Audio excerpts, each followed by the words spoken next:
वसमत या ठिकाणी विविध सणांनिमित्तानं कुठलाही अनुचित प्रकार होणार नाही, आनंदात आणि शांततेत सर्व सण साजरे व्हावेत यासाठी आज वसमत शहर पोलीस स्टेशन या ठिकाणी शांतता कमिटीची बैठक घेण्यात आली।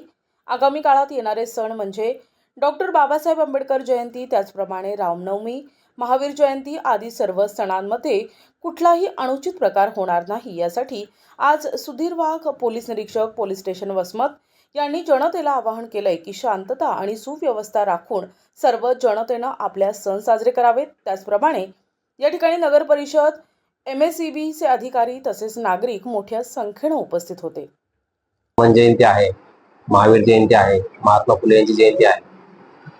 हे सर्व शेवटी 14 एप्रिलला भारतरत्न डॉक्टर बाबासाहेब आंबेडकर यांची जयंती आहे। तर या सर्व जयंत्या ज्या आहेत, ते उत्सव आहेत, ते सर्व शांततेत पार पडावे, याला कुठल्याही प्रकारचा गालबोट लागू नये यासाठी शांतता कमिटीच्या बैठकीचं आज नियोजन केलं होतं। त्यामध्ये वसमत शहरातून 80-90 लोक सहभागी झाले होते। त्यामध्ये तहसील ऑफिस, त्यानंतर नगरपालिका आणि MSEB तिन्हीचेही अधिकारी कर्मचारी उपस्थित होते।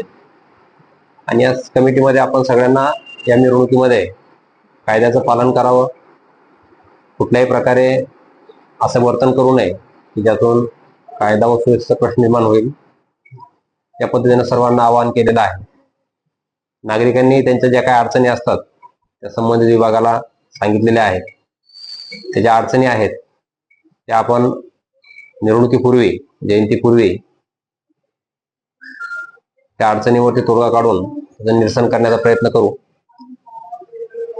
आणि या निमित्तानं माझी सर्व नागरिकांना रामनवमीचा उत्सव असेल, हनुमान जयंती असेल किंवा डॉक्टर बाबासाहेब आंबेडकर जयंती असेल किंवा इतर कुठल्या अजून जयंत्या असतील, सर्व जयंत्यामध्ये आपण कायदेशीर वर्तन करावं, बेकायदेशीर कुठलंही वर्तन करू नये। पोस्टर बॅनर लावताना इतर धर्मियांच्या भावना दुखवणार नाहीत या पद्धतीने ते असावेत, त्याची रितसर परमिशन घ्यावी। आणि ज्या काय सर्व कायदेशीर बाबी आहेत त्या पूर्ण कायदेशीर पद्धतीने आपण पालन करून त्याचं या मिरवणुका ज्या आहेत त्या शांततेच्या वातावरणात आणि आनंदाच्या वातावरणामध्ये पार पडतील यासाठी सर्वांनी सहकार्य करावं, सर्वांना मी या निमित्तानं आपल्या माध्यमातून आवाहन करतो। प्रतिनिधी नंदू परदेशी, NTV न्यूज मराठी, वसमत, हिंगोली।